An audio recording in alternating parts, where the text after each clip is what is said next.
Lemon உருளைக்கிழங்கு பொடிமா செய்வது எப்படின்னு பார்ப்போம்.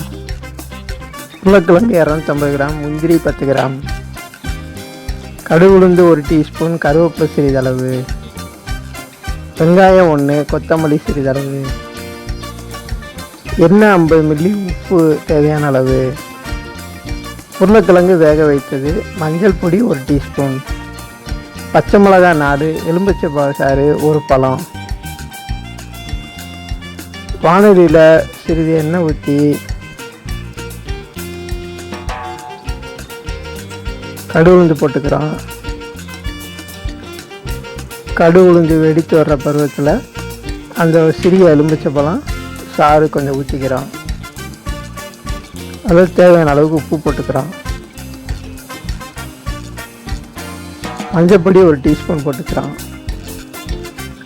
அந்த எலுமிச்சை பழ சாருக்கு சிறிதளவு தண்ணி ஊற்றிக்கிறோம். அப்புறம் அதை இறக்கி வச்சுட்டு கொஞ்சம் எண்ணெய் ஊற்றி கடுகு போட்டிருக்கோம், கருவேப்பிலை போட்டிருக்கோம், வெங்காயம் போட்டுக்கிறோம்,